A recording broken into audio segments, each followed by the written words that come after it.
Hello mga kapatid! Ayan, for today's video ay magluluto tayo ng flying noodles. Ayan. Inspired by FB, ewan ko, basta napanood ko lang yan, gagayahin ko lang. Ayan, syempre, kailangan natin dyan ng mga pagulay ng taon. Ayan, gumamit pala ako dyan ng repolyo, carrots at beans. Pero yung sa napanood ko ay bok choy yung ginamit niya. Tsaka sayote ata, basta yun. Kaso wala naman tayong bok choy, kaya yung mga gulay na lang talaga ng pansit yung aking ginamit para madaling hanapin din. Ayan, syempre maglalagay tayo ng sibuyas at saka ng bawang, yung ating panggisa. Ayan. Hiniwa ko lang yan ng maliliit. Ayan, at pagkahiwa, ayan, ito na yung ating mga kailangang ingredients.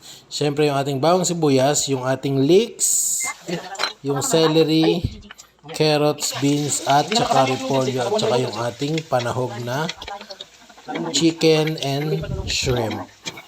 Ayan, sa ating kawali, naglagay lang ako ng mantika. Nilagay ko yung ating bawang at saka sibuyas.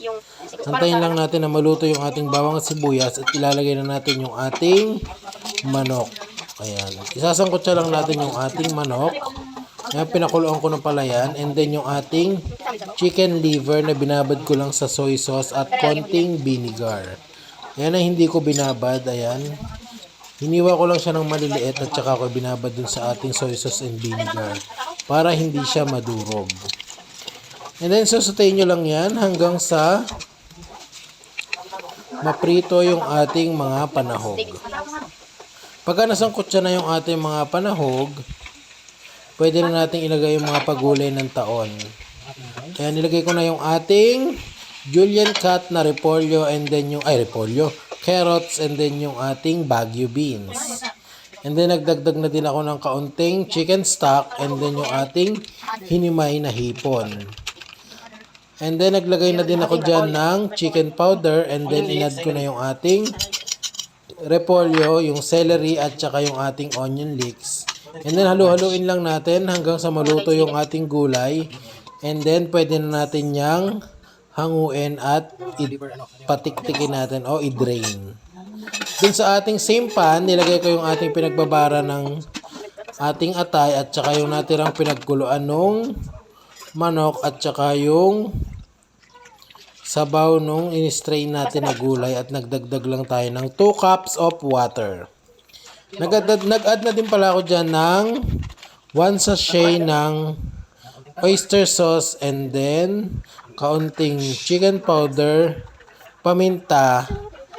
Ayan. Then hahaluin lang natin yan at pakukuluin. And then pagka kumukulo na, pwede nating ilagay yung ating kanton sa may kabilang kalan. Ayan. Nagpakulo pala ako dyan ng tubig sa may kabilang kalan and then ilalagay ko na natin yung kanton na gagamitin naman natin para sa ating noodles. Ayan. Egg noodles pala yung aking ginamit dito. Ayan. Pakukuluan nyo lang yan ng 1 to 2 minutes hanggang mawala lang yung pagkatigas ng noodles. And then, ayan, balik tayo dito sa ating sauce.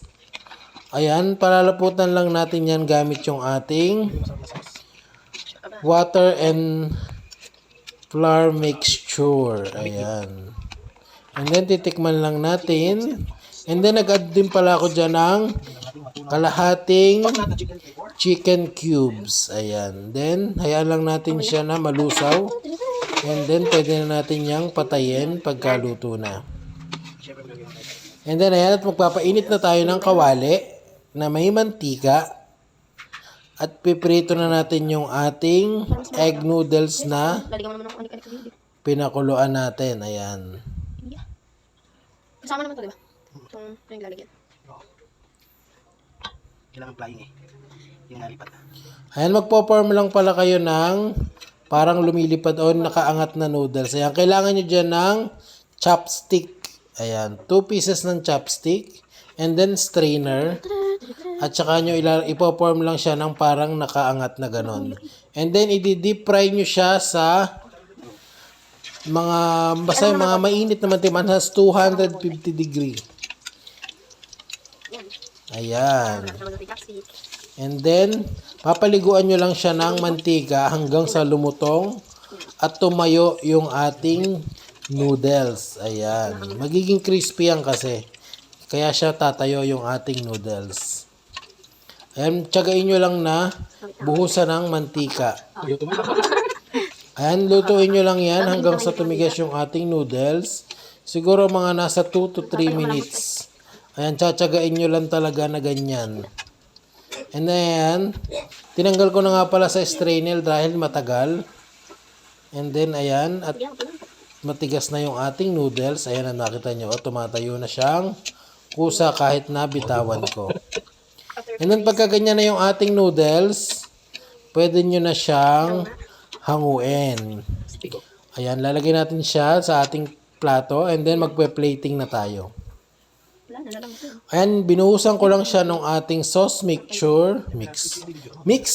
Ayan.